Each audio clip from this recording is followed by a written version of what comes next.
Dan Orlovsky. Dan, I'm curious your thoughts. Patriots, much-needed win. What did you think of Mac Jones, I guess, his return into this lineup? I know, obviously, that pick six, kind of got lucky in that call, which is the correct call, but what did you think about his performance? Yeah, a little bit of the Mac Jones is playing with a timid mind. There's a little hesitation in his performance. I still think that he's playing in a significant, I don't want to significant, like relatively cautious. The pick six, it's more of a miscommunication between him and I think it's Jacoby in the slot. Yep. It looks like a choice route. Jacoby's running it off leverage. Mac thinks he's going to sit and break out. Jacoby sits and breaks in. So that's a little bit of a miscommunication. You always know that's going to be, I guess, a small chance when you have those choice routes, so to speak, when receivers are changing their routes. So that's something that they have to figure out and make sure that they're seeing it the same way. You know, the most interesting thing for me coming out of that game and really the past 2 weeks is Mac Jones has 9 non-designed runs in the last 2 weeks. Obviously, you're not going to design many runs at all for him, but are you talking about broken? Oh, scrambles. Okay. Yep. 9 scrambles. That was never the case last year. And it's a little bit of Mac really not wanting to turn the ball over, essentially. Like you can see, I'd rather not hang in the pocket and run instead of trying to hang in there and get through a progression to 3 or 4 and be aggressive in a window. And it's a lot of the offensive line just right now isn't blocking ever since he came back. And that's why I remain adamant that there are 2 very different offenses getting called. And everyone says, well, call the same offense for Mac that you called with Zappe. I'm the one who actually said that. I don't believe I'm phrasing it the right way.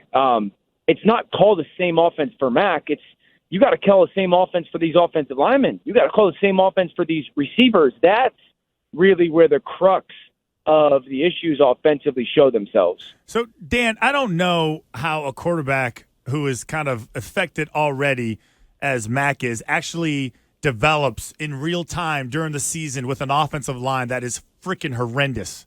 Like it's terrible. So you talk about these non-offensive runs, whatever, quarterback runs. They're like running for his life. I don't feel like he has a choice. Like, because doesn't that affect you, like your timing? Of course. Right? And then, and then how do you, like, so what do you do? Well, I always say this. One of the greatest challenges young quarterbacks have is you want me to develop, but you also want me to be the person who leads us to wins. And when wins become paramount, as they are, you do whatever's necessary. Like that is a natural competitive reaction. I will do whatever it takes to win the football game. So sometimes that means running around. Sometimes that means getting the ball. Like it's whatever you feel like is the natural reaction as a quarterback to do in that moment, to get a first down, to get a field goal off, to get a touchdown, you're going to do. But that might not be the thing that's actually needed with your development. And that's what I always say is one of the greatest issues with playing young quarterbacks. The secondary thing is people say, well, he's got to learn to stay in the pocket. Well, you go do it. Yeah. You know, like it's so easy for all of us to sit there and say, really hang in the pocket. Dude, that's happening in 2 seconds. And and not only I'm going to get beat up here. It's like you're trying to be successful, right? So it's a big challenge. But that's why I'll go back to the point of if you look at the amount of under center with Bailey versus Mac, it's almost 15% higher with Bailey. Is that strictly because a Bailey versus Mac thing, or does it help the offensive line? Well, it helps the offensive line. If you look at the play action, it's almost double the amount with Bailey Zappe than it is with Mac. That's not just a lateral comparison with those 2 guys. It's helping the offensive line. If you look at the amount of Mac's people in protection, meaning 6 or 7 or more people in protection, 3 times the amount higher with Bailey Zappe than it is Mac. So why? That's We lose him. Oh, Dan, you're breaking up a little bit. Here we go. Pull over. I'm here. All right.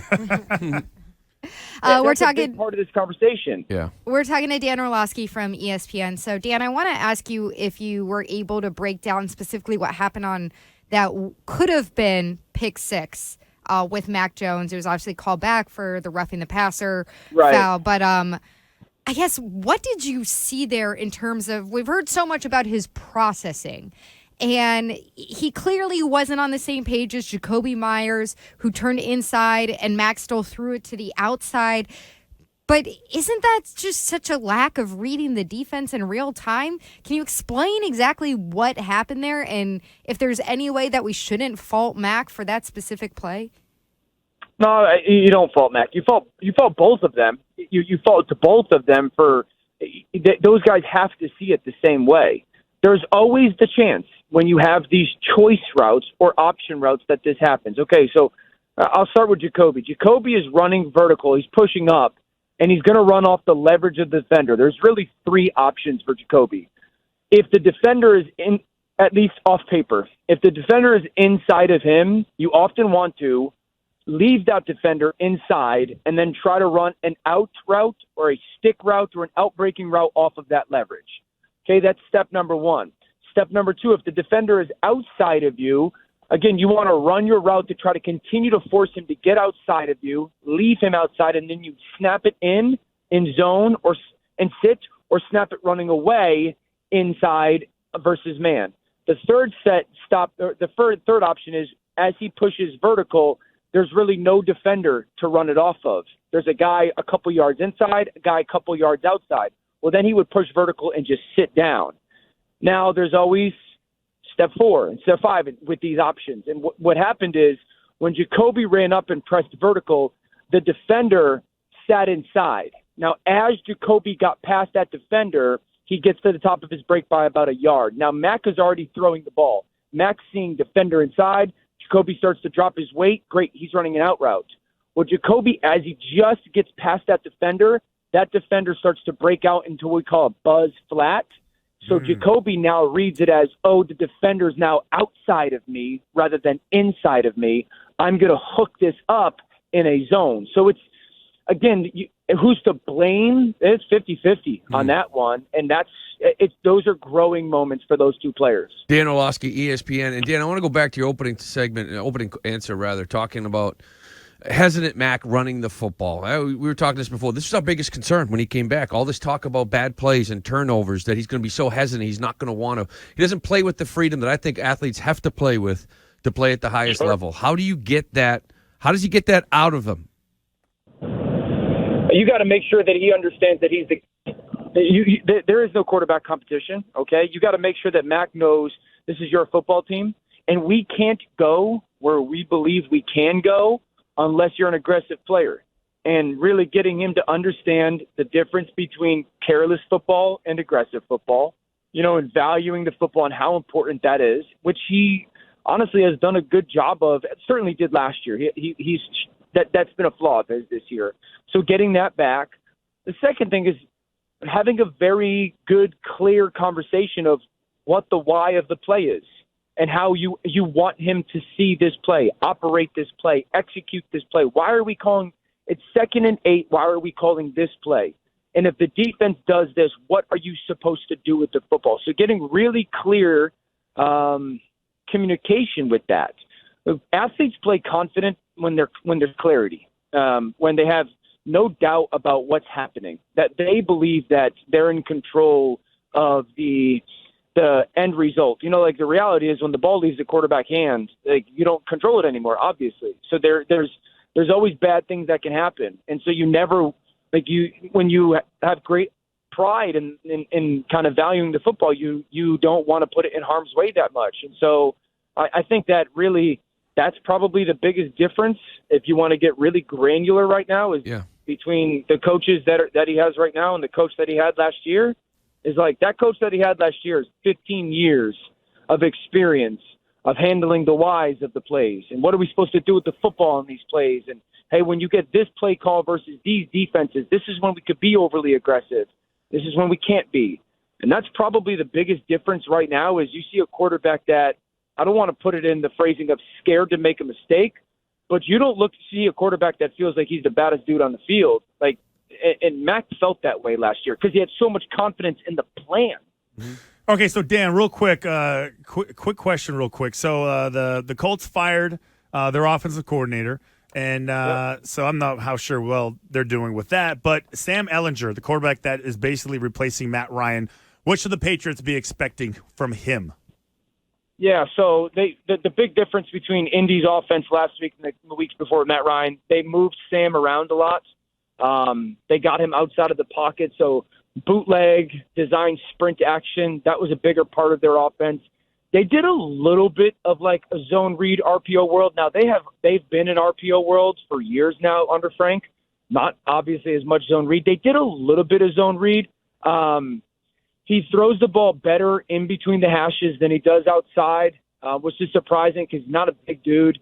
Their offense is a little bit in shambles. You know, their perimeter players, Pittman and Pierce, are good, not great. Their offensive line has been as much of a mess as New England's. Ooh. And so, it's shocking how bad their offense. It's shocking how much it has fallen off in certainly the last 2 years, but even last year. So, Sam, he's okay. If I said this about the Jets game, and I'll say it again, if Mac Jones doesn't give the ball away, the Patriots win.